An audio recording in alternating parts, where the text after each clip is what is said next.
You mentioned some of the detail, I guess, a bit lacking. What about the longer-range strike and munitions aspect? Because we heard Pat Conroy talk about locally manufactured, and this is the important part about sovereignty. When you look at, it's not just being able to buy things, it's being able to make them as well. Otherwise, do you really have sovereignty? Did we find out much about that, or is a bit of detail to come on that? What we did find out about is, and the report makes many references to the fact that our trade routes could easily be switched off. And, you know, China is mentioned several times within the declassified version. You can only imagine how many times they're mentioned in the classified version. But without a doubt, the risk or the threat is there for China to cut off our trade routes, our sea routes, and all of a sudden, what are we left with? Well, we know we're a trade-based nation, so all of a sudden we're stuck. Sovereign capability in this country has been lacking for many, many years. And yes, they're saying we need to manufacture not just our own goods, but specifically our own military goods, our own missiles, our own guided missiles. We can't rely always on the Americans providing those to us. Yeah, and that normally means they're more expensive, right? That's right. Just the reality of a smaller industry or whatever it would be in Australia. You don't have the scale. It's going to be more expensive. But it's jobs, it's innovation, and what this report also stressed is getting things online quicker, because it is defence is such a global race.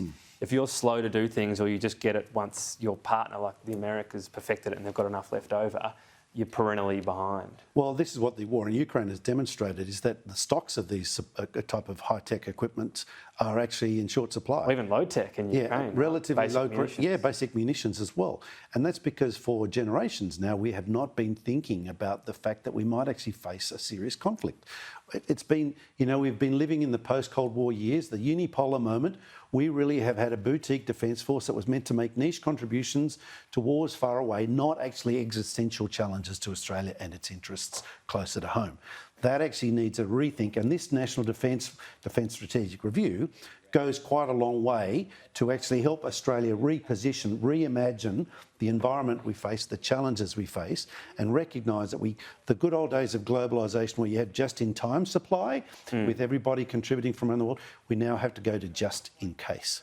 And that's a completely philosophically different mindset. And again, a more expensive one as well. Absolutely. The just-in-case versus just-in-time. John spoke about the much smaller force we have now. Look, we're not going back to the proportions we had before, but it's an interesting question to approach. How many people out there are willing to join the army at current conditions and pay rates? And when it feels more like something serious might happen, that we'll be called on to go to overseas, that would be less like a sort of let's just join with the US as to make sure that they feel supported in a Middle Eastern war, for example, versus a really who wins this conflict type style in Taiwan, which would be, I'm sure it would feel like I'm not sort of downplaying the risk that troops were going to in Afghanistan and Iraq, but compared to that, Taiwan could look very different.